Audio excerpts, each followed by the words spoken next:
여성이 깨어나야 우리 사회가 건강해지고 우리 나라도 건강해지고 가정도 건강해지고 교회도 건강해집니다. 근데 여성들이 깨닫지 못하는 게 있어요. 지금 내 자식을 잘 키우면 늙어서 호강할 거라는 무의식 속에 착각이 있습니다. 또 하나는 내가 이루지 못한 꿈을 자식이 이룰 수 있을 거다, 이루어 줄 거라는 착각을 해요. 그런데 자식이 10살까지만 자식이라고 그래요. 10살 넘어서부터는 뭐예요? 자기 의견이 있고 자기 생각이 있고 자기 주장이 있으면서 떠나가기 시작하죠.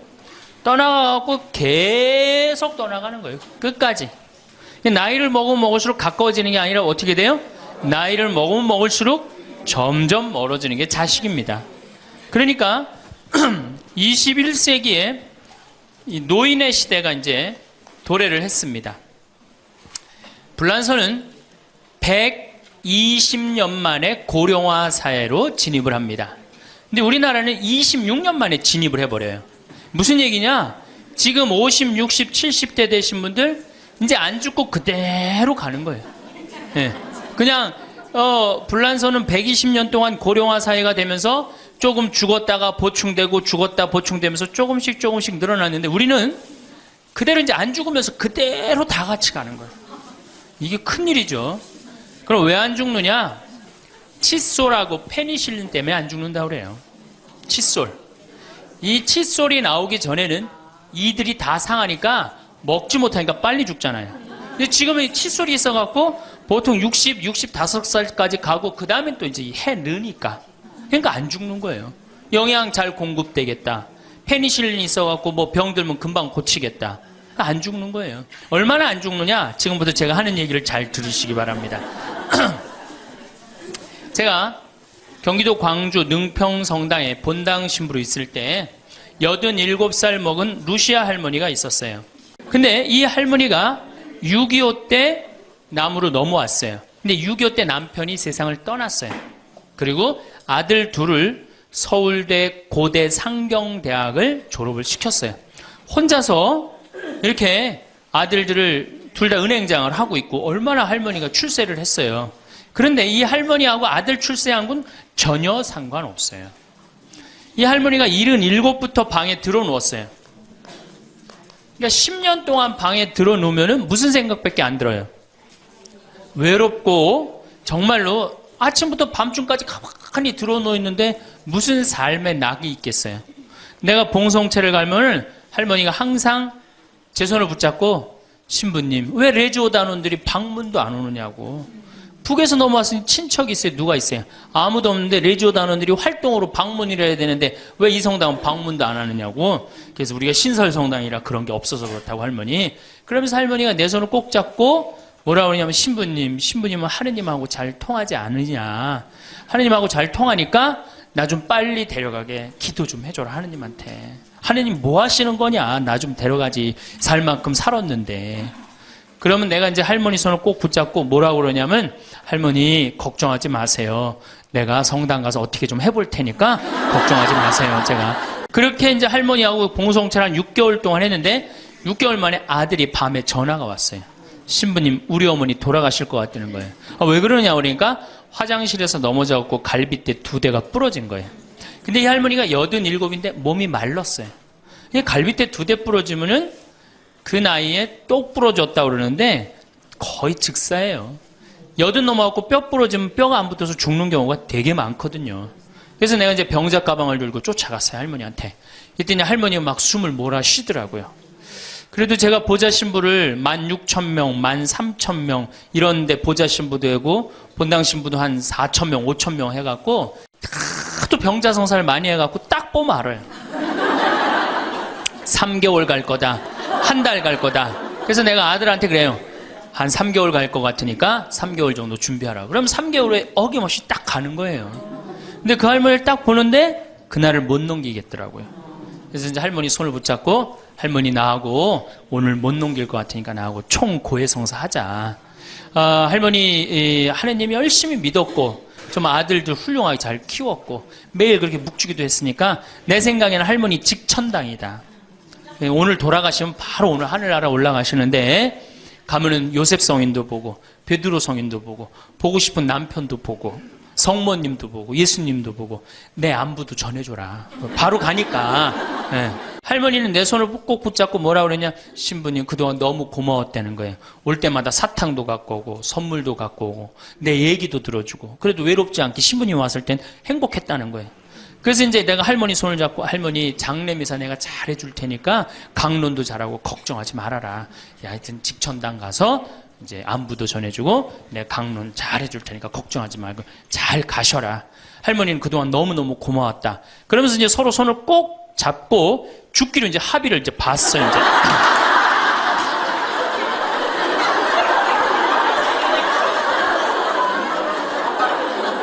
그래갖고 이제 본당에 와갖고 연령회장한테 연락을 했어요.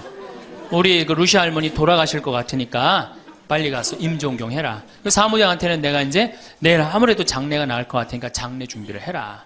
이제 그리고 이제 기다리는데 일주일이 돼도 연락이 없고 2주일이 돼도 연락이 없는 거야.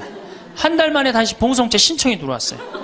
그래서 내가 가갖고 할머니한테 그래서 할머니 어떻게 된 거냐. 우리 살아서 안 보기로 하지 않았느냐. 근데 왜 살아있느냐. 그랬더니 할머니가 우리 아들들이 어머니 돌아가시면 안 된다고 삼성의료원에 데려다가 그걸 붙여갖고 온 거예요. 요즘 죽고 싶어도 못 죽어요. 요즘 죽고 싶어도 죽을만 하면 살려갖고 오고 죽을만 하면 살려갖고 오고 정말 그래. 의술이 좋아갖고 죽고 싶어도 못 죽어요. 그래서 그때 할머니가 이제 방에 누워갖고 그전에는 화장실이라도 다녔는데 이제는 이게 부러졌으니까 2년 동안 화장 못 가고 오줌똥을 며느리가 받아냈어요. 그 며느리도 참 착한 며느리죠. 90살이 됐어요. 이런 부활 때 돼갖고 내가 이제 봉송체를 나갔는데 할머니가 일어나서 나온 거예요. 날 마중을 나왔어요. 그리고 하시는 말씀이 신부님 이제 좀 일어나 다닐만 하다는 거예요. 이게 지금 가두션찬을 판국인데 일어나 다닐만 하다. 92살이 됐는데 이 할머니가 내가 성당을 줬는데 성당 어떻게 줬는지 구경하고 싶다고 이게 이불을 뒤집어 쓰고 성탄 전야미사에 나왔어요. 이제는 안 죽어요. 여러분들 정말로 내가 보통 이게 30년을 한 세대로 봅니다. 그렇죠? 그 60까지 결혼 30에서 60까지 정말 오래 사는 거예요. 근데 요즘은 이제 90까지 한 남자하고 60년을 살아요. 살만해요? 한 남자하고? 한 여자하고 한 남자하고 부부로 만나서 딱 30년 사는 게 가장 맞대요. 그래서 그걸 30년을 한 세대로 보는 거예요. 근데 이게 더블로 사네. 한 남자랑. 저는 생각 잘했죠. 장가 안 가고 혼자 사는 게 정말 좋은 거예요. 또 내가 그 능평성당에 있으면서 겪었던 일인데 이 할아버지가 73살이야. 요셉 할아버지가 73살인데 며느리가 나보다 1살 어려요. 마침 우리 고향 사람이야. 그래서 아주 참 내가 이뻐했죠, 마음으로. 근데 이 며느리가 애를 4을 낳았어요. 그게 참 착해요. 누가 봐도. 그래서 다 효녀라고 그랬어요. 효부라고 그러고. 그 이렇게 보면은 정말로 성당도 열심히 나오고 시어머니 시아버지도 잘 모시고. 근데 나한테 와서 이제 개인적으로 신세 한탄을 할 때는 그러는 거예요. 신부님 시집살이 하기 너무 힘들다는 거예요. 우리 시어머니 시아버지는 아침 점심 저녁으로 따뜻한 밥만 원한다는 거예요.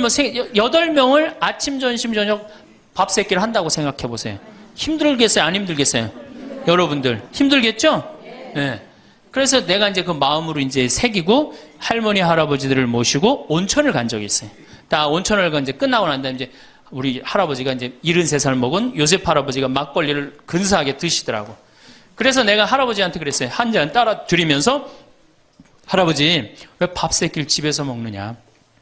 한 끼 노인정 가서 먹어라. 아니, 노인정 가서 친구들하고 고스톱도 치고 바둑도 두고 그러면 치매도 안 걸리고 그렇게 전심 한 끼 나가서 먹으면은 며느리도 아침 다 상 치고 난 다음에 학부형도 만나고 친구들도 만나고 아니 며느리가 무슨 징역 사는 것도 아니고 아침 점심 저녁 세 끼를 다 차려줘야 되니 얼마나 힘드냐. 그랬더니 이 할아버지 저한테 화를 내는 거예요.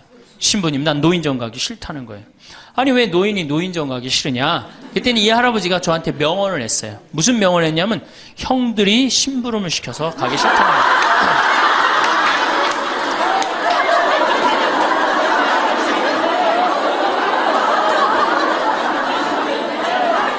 아니, 무슨 73세 형들이 심부름을 시키냐? 그랬더니, 아, 신부님, 모르는 소리 하지 마세요.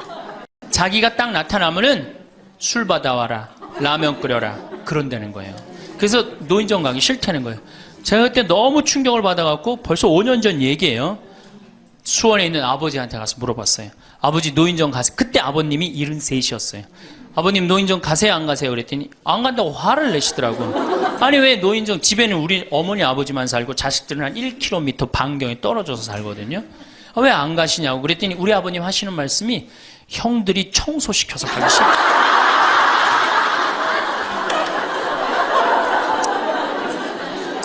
제가 알아보니까 75살 이하를 청노인이라고 그래요.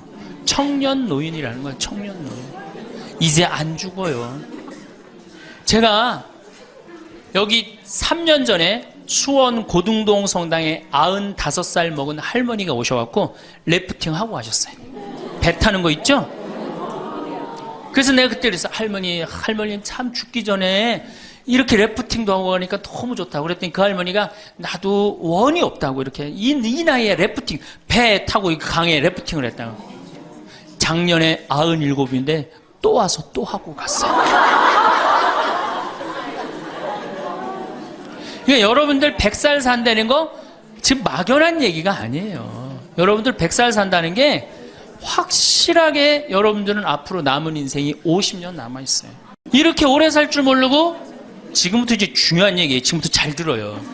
지금부터 이렇게 오래 살 줄 모르고 있는 돈 없는 돈 자식한테 다 물려줬어. 얼마를 물려주느냐. 이게 이제 큰일이에요. 자식 대학 하나 졸업시키는데 2억 5천 들어갑니다. 둘 졸업시키면 5억이에요. 부부가 은퇴해서 죽을 때까지 우리가 지금 필요한 현금이 5억이에요. 자식 둘 대학만 안 보내면 뭐예요? 딱 노후대책연금 딱 확보하는 거예요. 그런데 우리가 지금 자식들 정말로 보낼 애들을 대학에 보내느냐. 지금 여러분들 20대 실업자가 100만 명이 넘어요. 걔네들 다 대학 나온 애들이에요. 독일은요, 얘가 똑똑하고 안 똑똑하고 중학교 때 갈라버려요. 그래서 대학 나오는 사람 별로 없어요. 그리고 중학교 때 머리 나쁜 놈은 어떻게 해?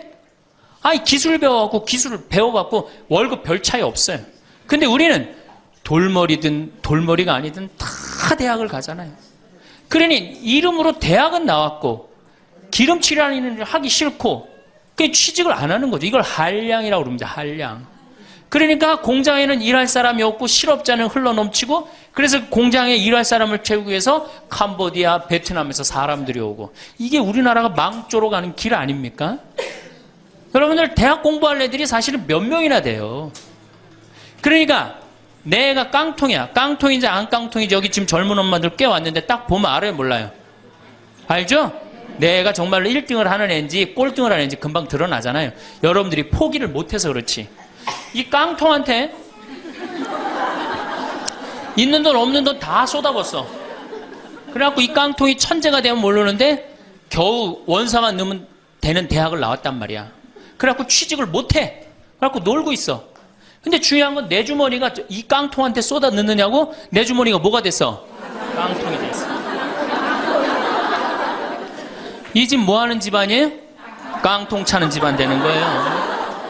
생각 잘 하셔야 됩니다. 태양은 두 번 아름다워요. 뜰 때 아름답고 질 때 아름다워요. 근데 태양은 제가 뜨는 태양을 아주 구름 한 점 없는 뜨는 태양을 보면 뜰 땐 후딱 떠버려요. 이상하게. 근데 질 때 보면은 참 하얘 험없이 져요. 우리 인생하고 똑같아요. 우리도 태어날 때 귀한 대접을 받고 죽을 때 귀한 대접을 받아야 돼. 근데 태어날 때는 후딱 뜨는데 이게 죽을 땐 60부터 죽지도 않으면서 참 하염없이 진단 말이에요. 그러니 여러분들 이렇게 돈도 안 모아놓고 죽지도 않고 이게 문제 심각하지 않아요? 이제 나이를 먹으면 세 가지가 이제 고통이 옵니다. 첫 번째, 몸이 아파요. 그렇죠? 60년, 70년 썼으면은 눈도 안 보이고 귀도 안 들리고 허리도 아프고 그렇죠? 네, 아픈 데 많아요. 그러니까 자꾸 짜증을 부립니다. 짜증을 자꾸 부리고 신경질을 자꾸 부려요. 그러니까 할머니들이 나이를 먹으면 먹을수록 도사가 돼야 되는데 나이를 먹으면 먹을수록 점점 애가 돼가는 거예요. 그러니까 손자 손녀들이 맨날 할머니 보고 우리 할머니 맨날 신경질 부린다고. 생각해보세요. 머리 하얗지 얼굴 쭈글쭈글해지 이빨은 빠져갖고 여기도 쭈글쭈글해지 웃어도 전찬을 판국에 거기서 막 신경질 부리고 짜증 부리면 어느 자식이 그걸 보면서 행복해하고 오랫동안 좋은 마음으로 모실 수 있어요. 그래서 저는 90살 넘은 장례미사 90살 먹은 할머니 장례미사를 본당 신부가 해줬는데 며느리가 70이다.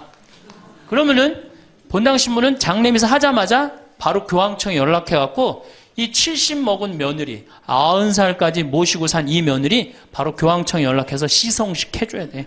이 며느리 본당 신부 꼭 할 일이에요. 기적심사 필요 없어요. 그냥 90살까지 모시고 산 것만 해도 뭐예요? 기적이에요. 기적. 안 버리고. 제가 어저께 식사하면서 잠깐 그런 얘기 들었는데 필리핀에 자식이 집 팔고 들어오면은 모시겠다고 그러는데 버린 자식이 있었다며요. 그리고 또 뭐 캐나다에 며칠 전에 또 어디에서 나왔다고 그러더라고. 자식이 그렇게. 여러분들 그게요 남 얘기 아니에요. 여기 노인대학 많이 온다고 그러죠. 제가 노인대학은 1박 2일을 합니다. 그럼 제가 이런 강의를 끝나면 절 찾아오는 할머니들이 참 많아요. 신부님 내 얘기입니다. 그러면서 쫙 얘기하면 어떤 자식까지 있느냐면 생활 그 보조금 나오는 것까지 뺏어가는 자식들이 있어요.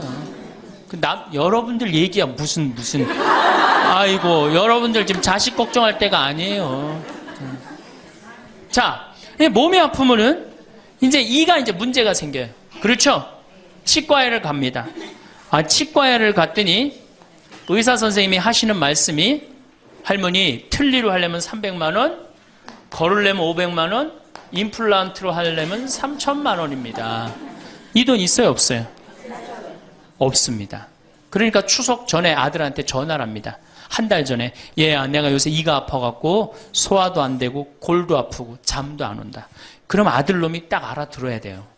우리 어머니 이가 없어서 나한테 이해해달라나 보다. 이렇게 알아들어야 되는데 지금 40대, 50대, 30대 된 자식들 중에 자기 어머니, 늙은 노모, 노부, 어금니 몇 개 빠진 거 아는 사람 얼마나 있어요? 없어요. 열어보지 않는 한 얼마나 알아요? 여러분들 지금 우리 엄마, 아버지 어금니 정확하게 몇 개 빠진 거 아는 분들 몇 분이나 계세요? 없어요. 얼마 전에 한 분이 손 들고 나는 안다고 그러더라고. 어떻게 아냐 그러니까 몽창 빠져갖고 하나도 없어.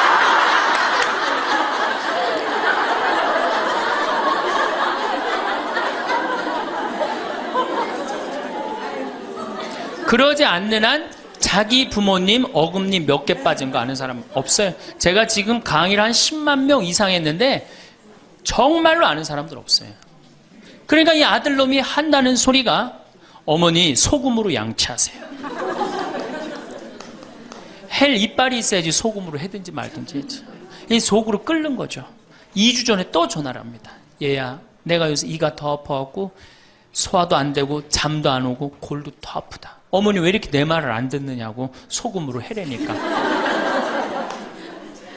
그리고 이제 아들이 추석날 와갖고 용돈을 주고 왔는데 딱 10만 원을 주고 갔다.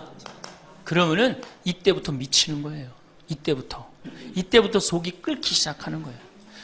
젊었을 때는 자식 키우는 재미로 보는 재미로 그렇게 했는데 지금은 이제 내 몸 하나도 이제 건사하기 힘들고 죽지도 않으니까 막 속이 막 미치는 거예요. 어디 가서 얘기하고 싶은데 창피해요, 안 창피해요? 창피합니다. 그러니까 이제 누굴 찾아오냐면 이제 본당 신부를 찾아옵니다. 저를 이제 찾아오는 거죠. 신부님, 내 말 좀 한번 들어보세요. 할머니들이 이제 내 말을 들어보라고 그러면은 이제 몸 아픈 거, 아들이 이해 안 해준 거 이런 것만 하면 내가 다 알아듣는데 우리 할머니들은 내 말 좀 들어보라고 그러면은 꼭 어디서부터 시작하냐면 대동아 전쟁부터 이제 시작해요.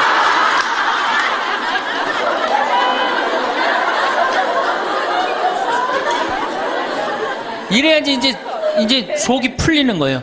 내가 신부님 대동아 전쟁에 시집 와갖고 노숟가락 뺏긴 얘기, 시집살이 한 얘기, 정말 고생한 얘기. 그래서 신부님 이제 해방이 됐어요. 해방이 돼갖고 좀 살만한가 했더니 글쎄 6.25가 터지지 않았어요. 6.25 아직 이빨 얘기 나오려면 멀었어요. 이제 6.25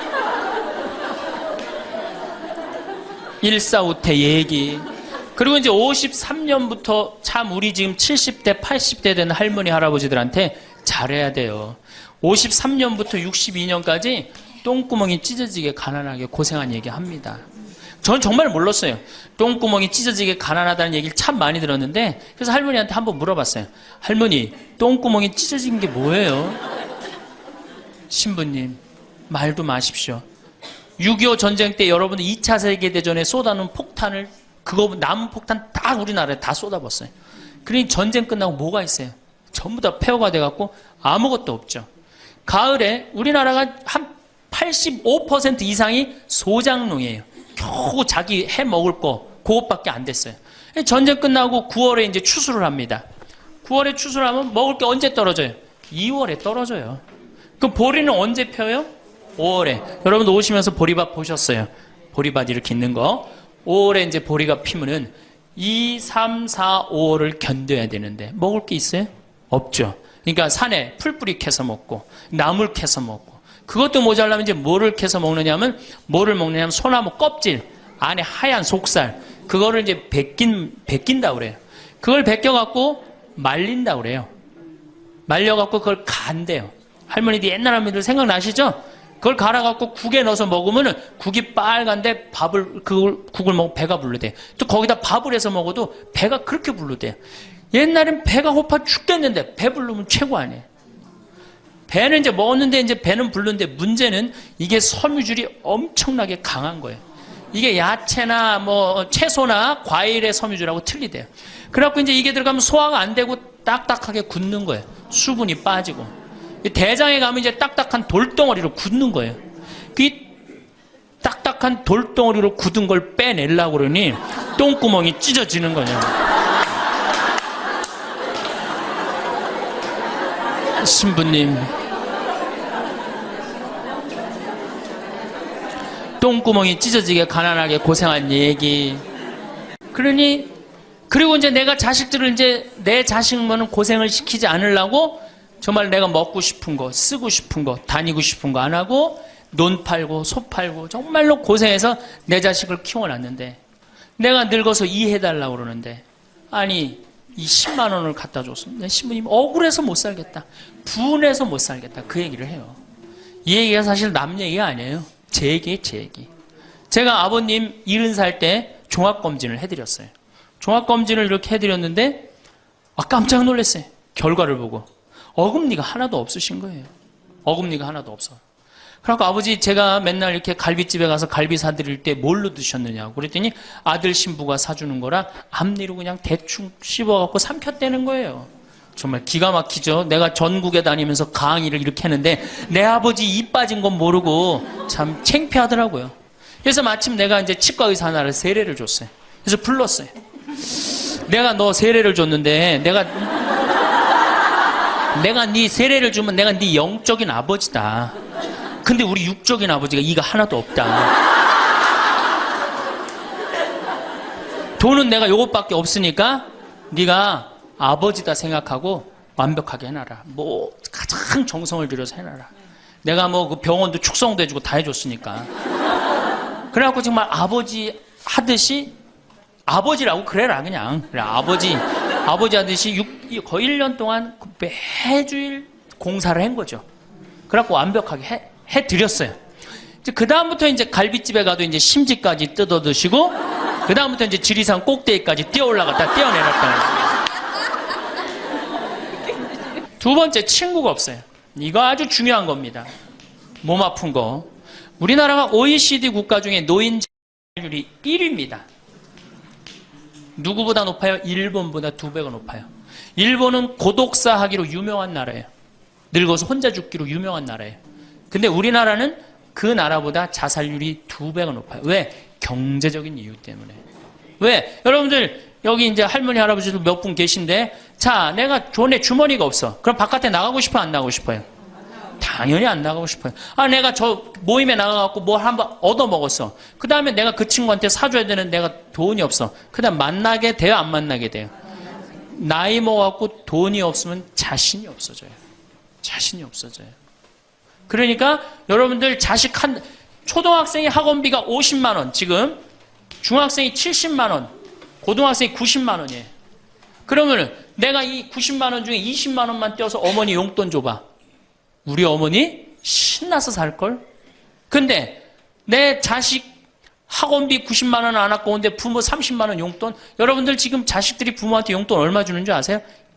1년에 100만 원 줘요. 그 나누면 8만 원이야, 8만 원. 그걸 받으려고 있는 돈 없는 돈 대동아 전쟁부터 고생해가면서 그렇게 키워요? 이제는 부모 자식지간의 효의 개념은 끝났어요.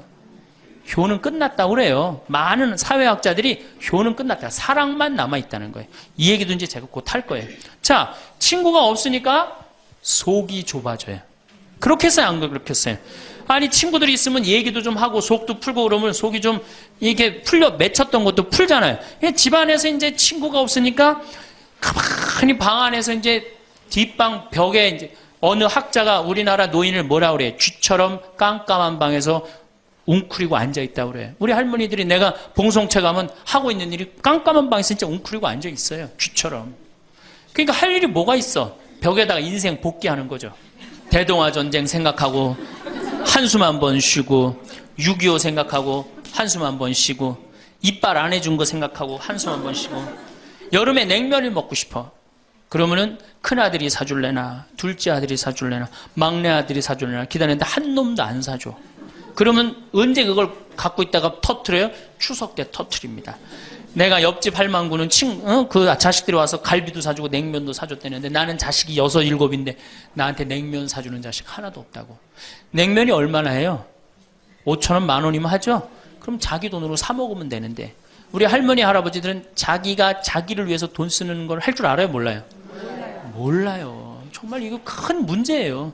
냉면 먹고 싶으면은 자기 가서 사 먹으면 될 거 아니야. 그런데 그걸 기다리고 앉아있어요. 그러니까 한을 쌓는 거지. 5,000원을 가지고. 큰아들이 사줄래나 둘째 아들은 사 먹으면 되는 걸. 그럼 행복한데. 그래갖고 이제 냉면 못 얻어먹은 거. 아들이 이제 퇴근해갖고 들어옵니다. 아들이 퇴근해갖고 들어오면요. 참 문제는 뭐냐면은 아들이 들어오면은 어떻게 하면 돼? 내가 여러분들 나이 먹어갖고 싸움을 안 걸면요. 자식들이 말을 안 해줍니다. 그러니까 아들하고 싸움을 거는 거예요. 너 이빨 10년 전에 안 해줘갖고 나 이거 쪼글쪼글 해갖고 이제 아무것도 못한다 그러더라. 아들이 듣다 어머니 그만하세요. 한 번만 하면 100번째예요. 그럼 이게 안 먹히나 보다 그래서 방에 들어왔고 또 이제 벽에다 복귀한 것 중에 그래 냉면 못 얻어먹은 거 들고 쫓아나라. 옆집 할망구 냉면도 얻어먹었다는 난 냉면도 못 얻어먹었다. 그럼 아들이 한마디 합니다. 어머니 그러려면 나가 죽어라. 몸 아프죠? 친구 없죠? 뭐만 남으냐면 자존심만 남습니다. 근데 그 자존심에 나가 죽어라? 그럼 미치는 거예요. 어디 가서 자식이 나가 죽으라 그러는데 얘기할 때가 있어요? 없어요? 여러분들 나가 죽으라 그러는 거 아들이 50%, 며느리가 16%, 딸이 14%, 그 다음에 늙은 부부가 서로 나가 죽으라고 20%. 나가 죽으라는 말 듣는 비율이 그렇대요. 그냥 어디 가서 얘기하긴 창피하고 또 이제 본당 신부를 또 찾아옵니다. 이제. 그래서 저한테 얘기를 해요. 신부님 내 말 좀 들어보라고. 이제 할머니가 이제 또 내 말 좀 들어보라고 그러면 이제 또 대동아 전쟁부터 이제 시작을 합니다. 해방, 6.25, 똥구멍이 찢어지게 가는. 내가 이렇게 키웠는데 나부로 나가 죽으라고 그런다고. 이제 늙었으니까 필요 없다고 나부로 나가 죽으라고 그런다고. 여러분들 그런 소리 이제 듣습니다. 왜 죽지도 않고 이렇게 오래 사느냐고 분명히 자식들한테 그런 소리 들어요. 100살까지 산다고 생각해봐요. 그것도 자식한테 얹혀서 100살 산다고 생각해보세요. 이제는 자식하고 늙어서 같이 산다는 생각은 꿈도 꾸면 안 돼요. 늙어서 이제 나 어떻게 살아야 돼? 나 혼자 자식한테 폐 안 끼치고 오래 사는 게 누구하고 좋은 관계 유지하는 거야? 자식하고 좋은 관계 유지하는 거예요. 어쨌든 나가 죽으라고 하니까 이제 미치는 거죠. 그래갖고 이제 다 듣고 이제 할머니가 나한테 그래. 신부님 나 꽃동네 좀 바래다 줄라. 난 자존심 상해서 저 집에서 도저히 못 살겠다. 그럼 내가 할머니한테 그래요. 할머니 꽃동네 아무나 가는 게 아니에요. 안 돼요. 그저 새벽에 그 꽃동네 앞에 내려다만 주면 그 다음부터 내가 다 알아서 할 테니까 신부님은 꽃동네 앞에까지만 바래다 달. 내가 이제 다 듣다가 할머니한테 그래요. 할머니 그 자식 키웠을 때 속상한 적 있었어요, 없었어요? 속상한 적 많았죠. 7살, 10살 미운 오리 새끼 그때 말 안 들을 때 할머니 그 아들한테 속상한 뭐라고 그러셨어요? 그렇지, 나가 죽어라 그랬죠. 네. 할머니 그냥 나가 죽으라고만 그랬어요? 아니요, 나가 되져라. 그러면 7살, 10살 먹은 자식이 자존심이 안 상했겠느냐? 자존심이 상했지만 그 아이는 참고 살았다. 너무 엄마가 천하의 엄마가 나가 죽으라 했지만 나갈 때가 있어야지 걔가 나갈 거 아니야. 자존심이 상했지만 참고 살았다.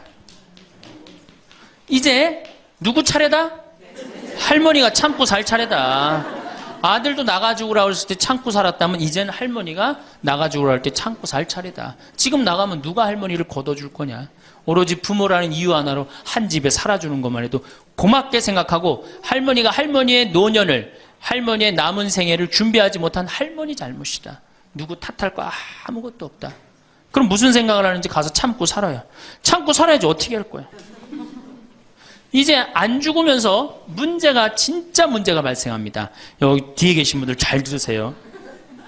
우리나라는 안사람, 바깥사람 제도가 있어요. 그렇죠? 그래갖고 안사람은 안에서 애 놓다 죽었어요. 그렇죠? 애 키우다. 우리나라 지금도 변함없습니다. 안사람은 안에서 애 키우냐고 정신이 없어. 남편 신경 안 씁니다. 바깥사람 바깥에서 돈 벌다 죽었어요. 옛날엔 부부 갈등이 없었어요. 왜? 만날 일이 있어야지. 안사람 안에서 애 놓다 죽고 바깥사람 바깥에 돈 벌다 죽었으니까 만나야지 갈등이 생길 거 아니야. 서양은 20대 만나갖고 안 맞으면 30대 바꾸고 30대 만나갖고 안 맞으면 40대 바꾸고 40대 만나갖고 안 맞으면 50대 바꾼 부부가 애인같이 살아요. 근데 우리는 한 번도 맞춰본 적이 없어. 위해준 적도 없고. 제가 재작년에 그 스톡홀름을 여행을 갔었는데 비행기 시간이 오래 좀 하루를 거의 기다렸어야 돼요. 그래서 이제 저녁 비행기를 타려고 저녁 한 5시쯤에 라운지에서 이제 음식을 시켜서 먹고 있는데 내 앞에 60쯤 된 초로의 할아버지하고 초로의 할머니가 서로 끌어안고 뽀뽀를 하는데요. 이 남자가 이마 눈에다 뽀뽀 한번 하고 I love you 하니 하고 입에다 뽀뽀하고 I love you 하니 하면 목에다 뽀뽀 1시간 이렇게 쪽쪽 빨아요. 걔네들은 그렇게 살고 그렇게 살아야만이 살아요. 근데 우리는 안사람은 안에서 애 키우다 죽고 바깥사람은 바깥에서 돈 벌다 죽으니까 서로 사랑을 할 시간이 없어. 근데 상관없었어. 왜? 평균 연령 38세, 46세 때는 아무 문제 없었어요. 그렇죠? 죽으면 끝이니까. 근데 이제 안 죽으면서 문제가 발생을 해요. 직장에서 넌 이제 그만 사회에서 쓸모가 없으니까 집으로 가라. 그래갖고 이 바깥 사람을 고홈 집으로 보낸단 말이야. 그래갖고 이제 안방에 이제 이 바깥 사람이 딱 앉아 있는 거예요. 그래갖고 안방에서 안 사람이 되는 거예요. 집안에 안 사람이 둘이 되는 거예요. 이게 아내가 뭐예요? 태양이라는 뜻이거든요. 집안의 태양을 아내라고 그러잖아요. 이 집안의 태양이 둘이니 이게 사이가 좋아요. 그리고 우리 남자들이 여자한테 하니 I love you 뽀뽀 쫙쫙 했다면서 그렇게 해요. 여러분들 사랑한다는 얘기 들어요, 안 들어요? 이게 우리의 큰 문제예요. 사랑한다는 말도 안 듣고. 이 우리나라 남자들은 부인을 위한 이벤트를 할 줄 몰라요. 그러니까 이게 어떻게 있느냐 하면 가을 젖은 낙엽 땅바닥에 붙어 있듯이 쫙 부인한테 붙어 있으면서 밥 새끼 따박따박 그냥 받아먹고 끝난단 말이야. 설거지를 하기라나 뭘 하기라나. 그러니 미치는 거죠. 그러니까 할머니들이 저한테 진짜 할머니들이 그런 얘기 많이 해요. 정말 30년 40년 동안 밥 해야 되는 거 지겹다고. 지겹죠. 설거지를 해기래나 뭐 사랑한다고 말을 해기래나 뽀뽀를 해주기래나 그냥 소리나 뻑뻑 지르고 침부림이나 시키고. 근데 이 할아버지가 어떤 할아버지가 갑자기 심장마비로 죽었어요. 그게 얼마나 할머니가 좋아. 심장마비로 죽었으니. 병원에 가니까 의사가 딱 청진길 대더니 할아버지 돌아가셨다고 심장마비로. 이제 간호사한테 다 처리해갖고 냉도실로 모시라고. 영안실로. 그래갖고 이제 영안실로 이렇게 할머니가 이제 이렇게 할아버지 뒤를 따라가는데 이 할아버지가 가다가 깨어난 거예요. 깨어나갖고 이제 할머니가 뒤따라 온단 말이야. 그러니까 나 좀 살아났으니까 얘기 좀 해달라고 막 그러니까 이 할머니가 못 들은 척.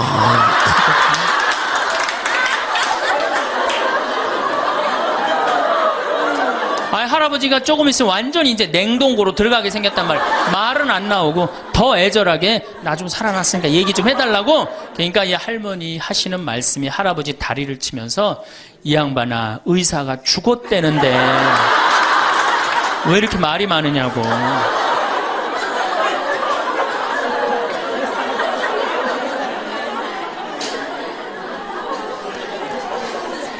반대로 우리 여성들, 우리나라 이 여성 아내들이 남편한테 잘하느냐? 여러분들 남편한테 잘하세요? 여러분들 남편이 바깥에 나가면 왕 대접받는 남편이 얼마나 있을 것 같아요? 없습니다. 그럼 층층샷 나가면 섬기는 사람이에요. 굽신거려야 되는 사람이고. 근데 아침에 출근할 때 정말로 내 남편이 전쟁하러 나가는데 정말로 왕 대접하고 내보낸 부인이 얼마나 돼요? 이러지 않으면 다행이지. 머리 막 부시시 해갖고 막 사자 머리를 해갖고 머리 끝에는 밥풀 하나 딱 이렇게 붙여놓고 여보 다녀와. 퇴근을 했는데 아직도 그 부시시한 머리를 가지고 테레비를 보고 앉아있다. 어느 남자가 집에 들어오고 싶겠어요.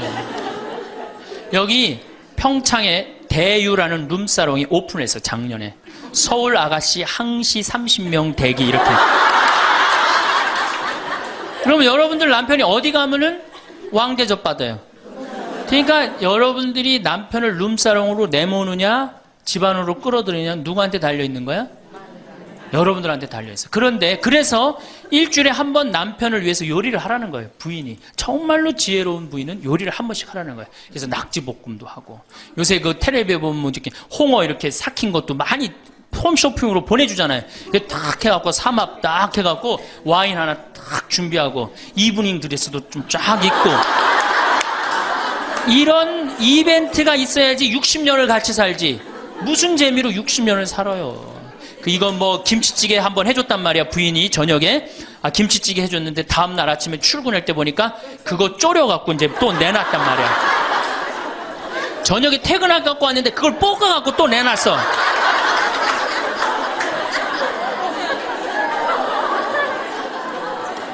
여러분들 자식한테 쏟는 거 반만 남편한테 해보세요. 여러분들 아마 얻고 살 거예요. 나이 먹어서 유일한 친구가 누굽니까?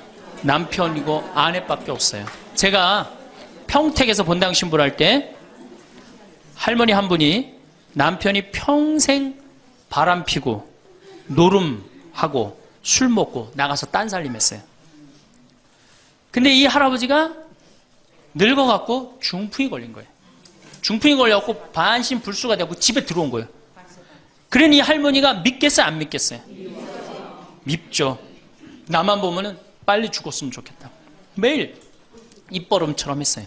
그러니까 이 할아버지가 또 말도 못하는 중풍이 이제 와갖고 고해성사를 이제 이렇게 할머니하고 할아버지하고 같이 들어와요.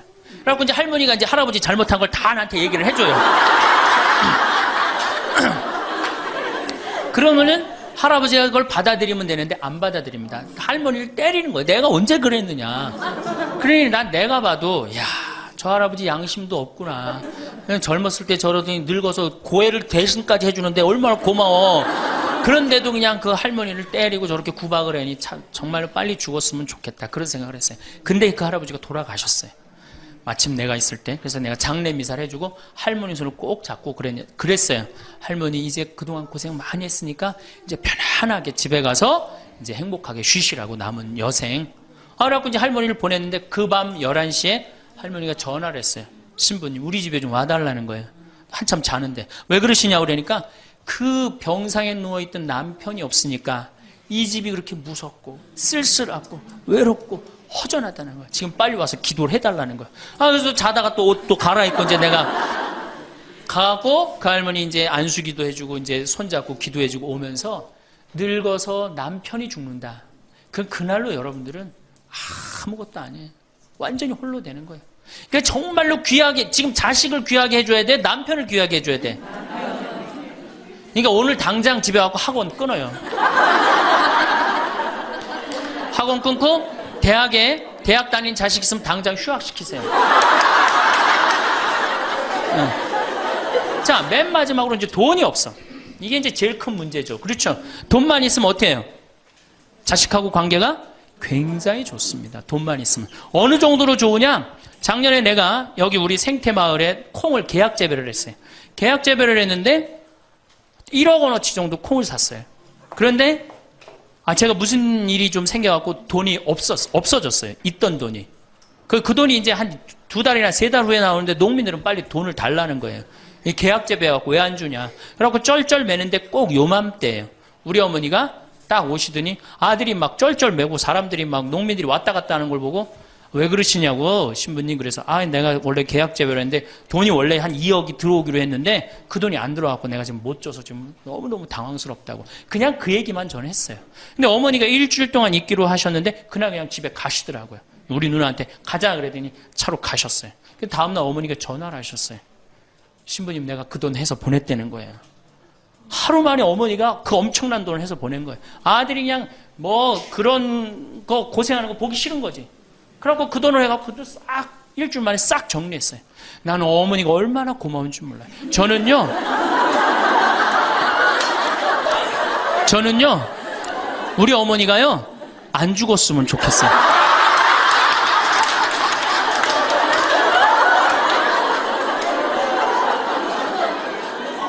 얼마나 좋아요. 은행이 이렇게 꿔주겠어요? 은행이 꿔줘요? 그러니까 나이를 먹어갖고 자식한테 줄 수 있는 게 있어야 돼요. 근데 한꺼번에 다 주면 안 돼. 조금씩. 그리고 그 자식이 나한테 돌려주는 게 있는 자식한테 줘야지 줬는데 안 주는 자식은 싹수가 노란 거예요. 그래서 그 자식한테는 주지 말고 내가 줬는데 나한테 준다. 그럼 그 자식한테 계속 잘해주면. 그래서 저는 어머니하고 자식 지간이 기브 앤드 테이크야. 죽을 때까지 기브 앤드 테이크를 해야지 서로 행복한 거예요. 네. 그래서 우리 자식들은 용돈 많이 드립니다. 어머니 아버지한테. 우리 어머니 아버지 이렇게 한 1년에 받는 용돈을 가만히 들어보니까 한 연봉 한 2천만 원 정도 되더라고요. 2천만 원이면 괜찮잖아요. 그럼 그 돈 당신 위해서 씁니까? 또 누구한테 써요? 자식들한테 다. 그러니까 서로 좋은 거예요. 기브 앤드 테이크. 이제 굉장히 지혜로워야 돼요. 노년을 행복하게 맞아요. 근데 돈이 없어. 그럼 이때부터는 천덕꾸러기 되는 거예요. 내가 프랑스 파리 쌍젤리제 거리를 가보니까 루이비통 꾸찌 있는 거리예요. 그렇죠? 쌍젤리제 거리 가보니까 거기서 저녁에 와인을 마시는 사람들은 할머니 할아버지밖에 없어요. 젊은 사람 꿈도 못 꿉니다. 우리나라 명동에 누구만 득실거려요? 젊은 애들이 득실거리죠? 이거 문제예요. 걔네들이 뭘 했어요? 돈을 벌었어요. 사회를 위해서 일을 했어요. 6.25를 겪었어요.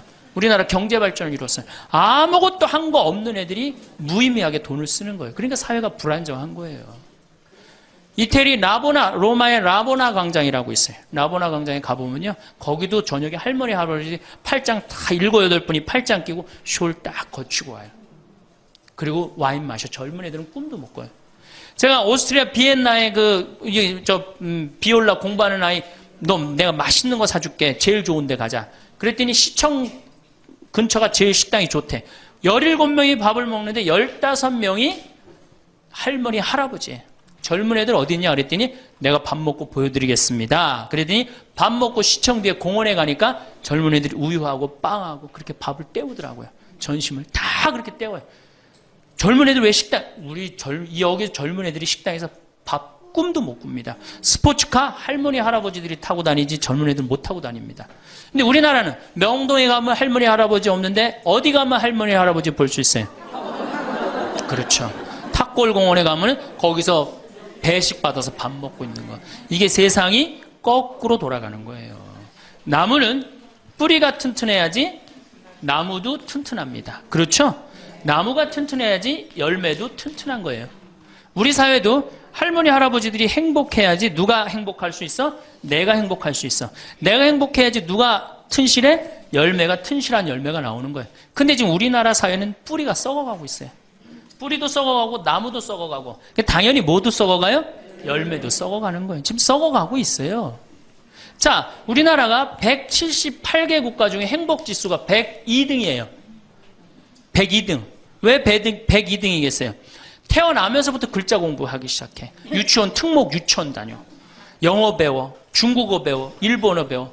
초등학교 가서 이 학원 저 학원 시달려. 공부 못하면 완전히 나쁜 놈이야. 이 세상에서 정말 부모한테 불효자야. 중고등학교 그래서 자괴감 느껴. 대학교 가고 또 취직해야 돼. 그냥 죽으라고 입사시험 보는데 실업자가 100만 명, 20대가 넘어. 대학을 졸업해도 취직도 못해. 그리고 어떻게 해서 결혼을 했는데 부모 돈 얼마를 뺏어요? 우리나라가 결혼 자금이 1억 7천만 원 들어가요. 미국 2,700만 원이에요. 그러니까 누구 돈 다 되는 거예요? 부모가 있는 돈 없는 돈 다 해주는 거. 미국은 안 해줍니다. 일본도 안 해줍니다. 일본의 부모가 어떤 부모가 훌륭한 부모예요? 결혼식 때 10만엔 부조하는 부모 훌륭해요. 100만 원 부조하는 부모가 훌륭한. 그 더 이상 안 해줘요. 근데 우리는 있는 거 없는 거 다 해줘. 그렇죠? 있는 거 없는 거 다 해줘. 근데 자식이 죽으면 딱 좋은데 죽지도 않고 그걸 받은 은혜를 알아 몰라요. 받은 놈들은 끝까지 모릅니다. 이 열매 벌써 썩었어요. 그러니까 결혼해서도 자식 키우느냐고 고생, 집 얻느냐고 고생, 늙어서도 제대로 노년을 행복하게 즐기지 못해. 여행도 못 다니고 뒷방에 웅크리고 있어. 애들 때도 괴롭고 결혼해서도 괴롭고 늙어서도 괴로워. 그러니까 행복지수가 몇 등이야? 102등이에요. 이게 다 누가 만들어내는 거예요? 여성이 깨어나야 되는 거예요. 여성이 깨어나야지 우리 사회가, 저는 이 세상에서 대한민국처럼 살기 좋은 나라 없다고 생각해요. 누가 뭐라 그래도 대한민국이 세계에서 제일 살기 좋아요. 음식점에 가면 물 공짜로 주는 나라 어디밖에 없어요? 대한민국밖에 없어요. 다 사 먹어야 돼요. 이 환경 하나만 해도 기가 막힌 거예요. 더 기가 막힌 거 뭔지 아세요? 아니, 밥 먹었는데 커피도 공짜로 줘. 이게 정말 좋은 나라예요. 근데 왜 우리가 다 불행하다고 느끼느냐? 이 질서가 무너졌기 때문이에요. 여러분들은 노년에 행복한 노년을 가져야 돼. 황창현 신부님 말씀 어떠셨나요?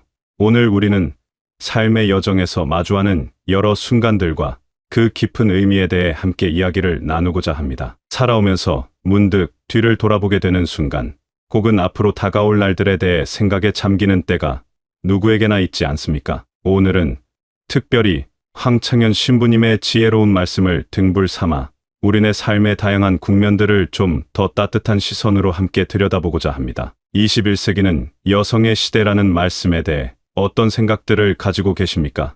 신부님께서는 여성이 주체적으로 깨어나야 비로소 사회, 국가, 가정, 그리고 우리가 몸담고 있는 공동체 모두가 건강해질 수 있다고 말씀하셨습니다. 이는 단순히 시대적 구호를 넘어 우리 삶의 현장에서 실제로 체감되는 변화의 물결을 가리키는 것 같습니다. 과거에는 가정이라는 울타리 안에서의 역할이 주로 강조되었다면, 이제는 사회의 다채로운 분야에서 여성들이 뛰어난 능력과 리더십을 발휘하며 긍정적인 에너지를 불어넣고 있습니다. 동네 작은 도서관에서 아이들에게 책을 읽어주는 자원봉사자 어머니의 모습에서부터 기업이나 연구기관에서 중요한 결정을 내리는 여성 지도자들의 모습에 이르기까지 그 역할과 영향력은 실로 다양하고 또 깊습니다. 이러한 여성들의 섬세함과 강인함이 우리 사회를 더욱 풍요롭게 만드는 밑거름이 되는 것입니다. 다음으로 자녀 양육에 대한 이야기를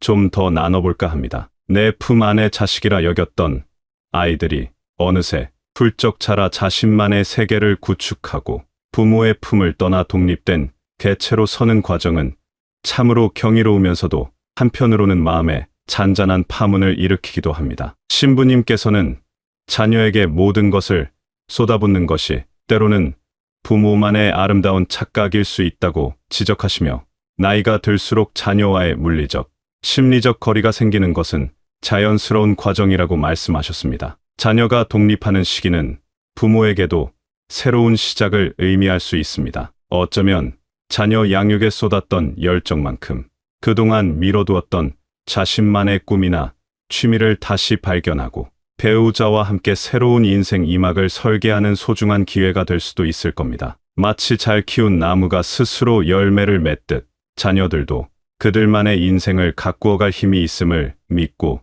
지지해주는 것이 중요합니다. 우리가 이토록 긴 생을 누리게 될 것이라고 젊은 시절에는 미처 다 상상하지 못했을 겁니다. 신부님 말씀처럼 칫솔 하나가 바꿔놓은 구강위생, 페니실린이 가져온 감염병 극복 등 의학의 발전은 우리에게 예상보다 훨씬 긴 시간을 선물했습니다. 덕분에 한국 사회는 세계적으로도 유례없이 빠른 속도로 고령화 사회, 이제는 초고령 사회를 바라보고 있습니다. 이러한 변화는 단순히 오래 사는 것을 넘어 어떻게 잘 살 것인가에 대한 깊은 성찰을 요구합니다. 이제는 환갑을 훌쩍 넘긴 나이에도 새로운 것을 배우고 사회에 참여하며 적극적으로 자신의 삶을 꾸려나가는 분들을 주위에서 흔히 볼 수 있습니다. 이는 긴 수명이 가져다준 또 다른 가능성이자 축복일 겁니다. 그러나 늘어난 시간만큼 나이가 들면서 직면하게 되는 현실적인 어려움들도 분명 존재합니다. 몸 여기저기 쑤시고 아픈 곳이 늘어나고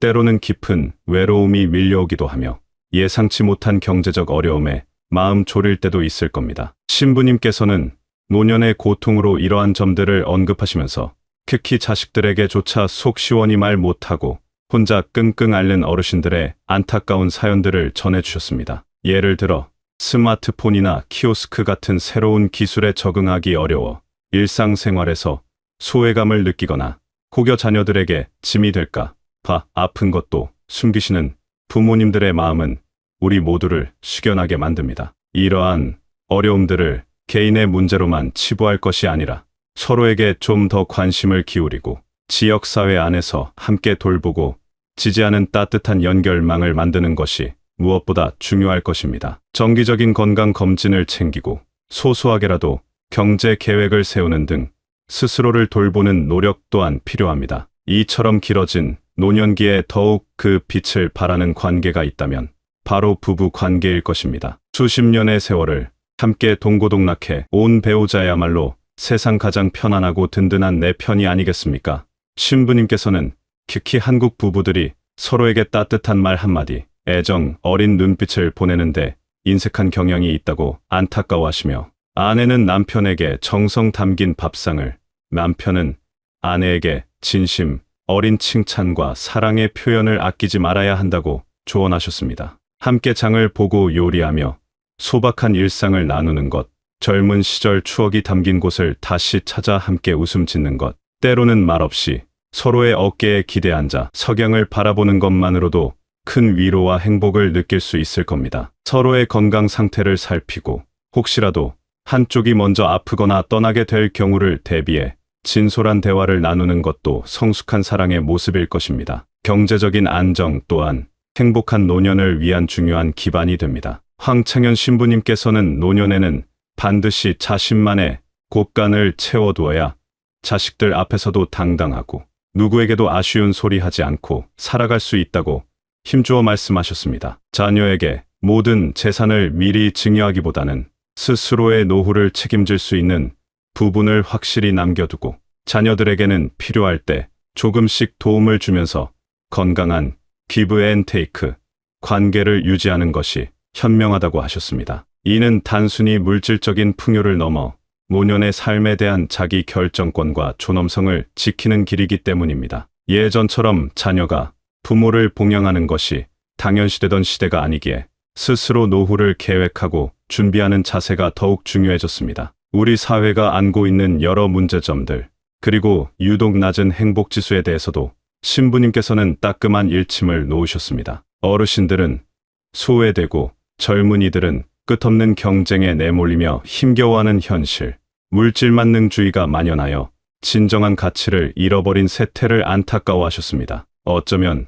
우리는 눈앞의 성공과 편리함만을 좇느라 정작 삶에서 가장 소중한 것들, 가족과의 사랑, 이웃과의 정, 자연과의 교감, 그리고 내면의 평화를 놓치고 있는 것은 아닌지 진지하게 되돌아보아야 합니다. 각박한 경쟁보다는 서로를 격려하고 물질적인 소유보다는 경험과 관계의 가치를 중시하는 사회 분위기를 만들어 나가는데 우리 모두의 노력이 필요합니다. 결론적으로 신부님께서 거듭 강조하신 것처럼 여성이 주체적으로 자신의 삶을 가꾸고 목소리를 낼 때, 그리고 그 지혜와 따뜻함이 가정과 사회로 퍼져나갈 때 우리 사회 전체가 더욱 건강해지고 모든 세대가 함께 행복한 미래를 꿈꿀 수 있다는 말씀에 깊이 공감합니다. 이는 여성에게만 특별한 책임을 지우는 것이 아니라 우리 사회 구성원 모두가 서로를 존중하고 연대하며 각자의 자리에서 긍정적인 변화를 만들어가야 한다는 격려의 메시지일 것입니다. 오늘 나눈 이야기들이 여러분의 마음에 잔잔한 울림을 주고 앞으로의 삶을 더욱 풍요롭게 가꾸어 가는데 작은 밑거름이 되기를 진심으로 바랍니다. 함께 고민하고 이야기 나눌 수 있어 감사한 시간이었습니다.